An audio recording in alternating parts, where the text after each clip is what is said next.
Muy buenas tardes. Empezando el bloque final del tema selectos de química, Centro de Estudio del Arte Contemporáneo, vamos a analizar el tema de biomoléculas. El tema de biomoléculas, que comprende los carbohidratos, las proteínas y a los lípidos, lo vamos a ver desde el punto de vista bioquímico, no desde el punto de vista nutricional, porque también se puede hacer de esa manera. ¿Ok? Entonces, carbohidratos, proteínas y lípidos lo vamos a ver uno a uno, ¿sí? Y iniciaremos pues con el tema 1, que son los carbohidratos. El repaso que hicimos de química orgánica estuvo en función de una mejor comprensión del tema, ¿ok? Entonces, los carbohidratos, comúnmente llamados hidratos de carbono, ¿sí? Un término que se acuñó hace ya muchísimos años y que, a pesar de que sabemos que el término no es del todo correcto, se ha empleado o se ha utilizado de manera, pues, como tal, aunque sabemos hoy en día que no es del todo correcto, pero así creo que lo entendemos aún y todavía. La fórmula general, algún llaman grupo funcional de los carbohidratos, es CnH2n. Es decir, por cada átomo de carbono va a existir una molécula de agua. Ahí el término de carbohidrato, perdón. Por ejemplo, si N es igual a 5, entonces tendría C5 y 5 moléculas de agua.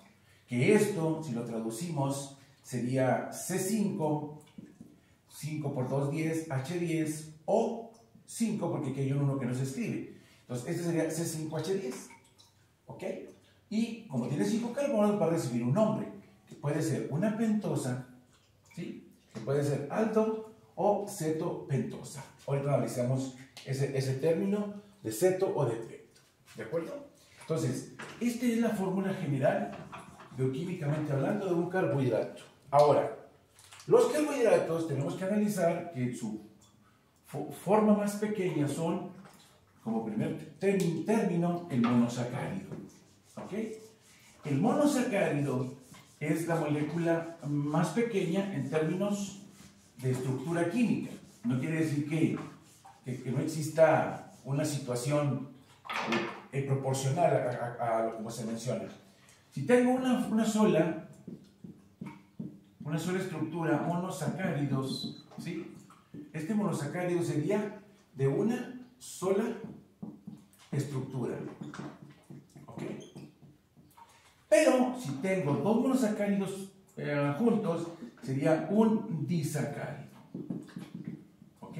Este sería dos monosacáridos juntos, ¿de acuerdo? Ahora, si tengo de 3 y hasta 10, esto se le va a llamar oligosacáridos, ¿de acuerdo? Pero si tengo 11 o más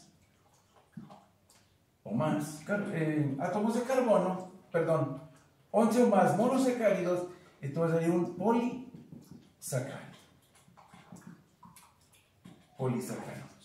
Ahora, ¿por qué la importancia de conocerlos uno a uno?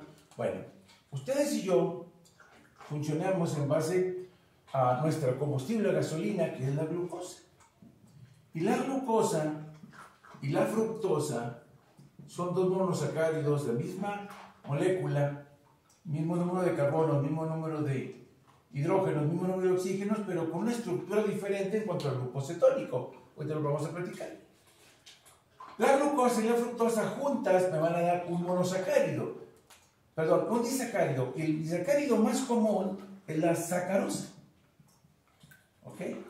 La sacarosa está formada por glucosa y por fructosa, o sea, dos monosacáridos, ¿de acuerdo?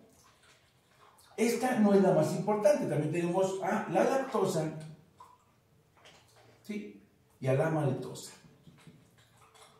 La lactosa, azúcar de la leche, también platicaremos ampliamente en su momento, en términos, por ejemplo, de uno del ser humano, la importancia que tiene el que un bebé sea amamantado por leche materna en lugar de leche de fórmula, ¿ok?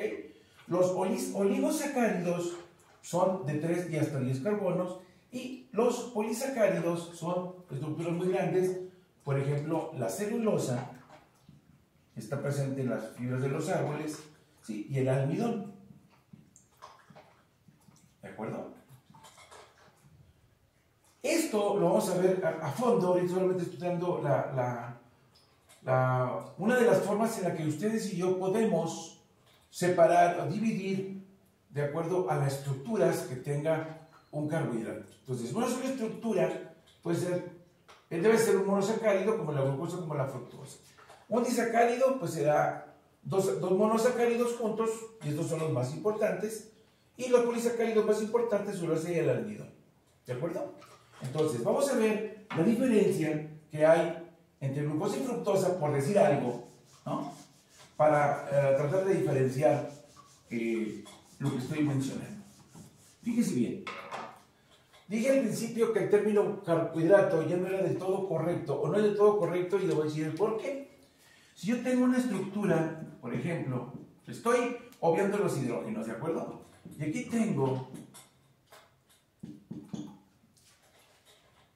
este cierre final, si usted se fija, está en un extremo. Y entonces esto, si usted se fija en el repaso de química orgánica, este grupo es el grupo aldehído. Es el grupo aldehído. Por lo tanto, este azúcar, este monosacárido de 5 va a ser una pentosa, pero va a ser una aldopentosa porque tiene un grupo aldehído. La diferencia con uno igual de 5 sería, por ejemplo, que aquí tendríamos que el grupo cetónico sería aquí al centro, ¿sí?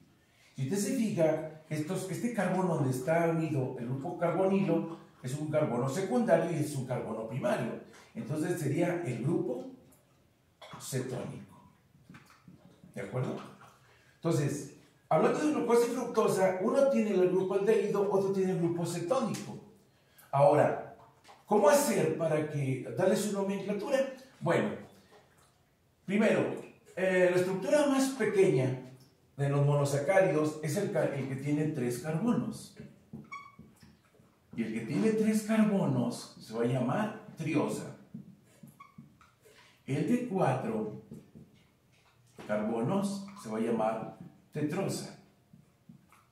El de 5 carbonos se va a llamar pentosa.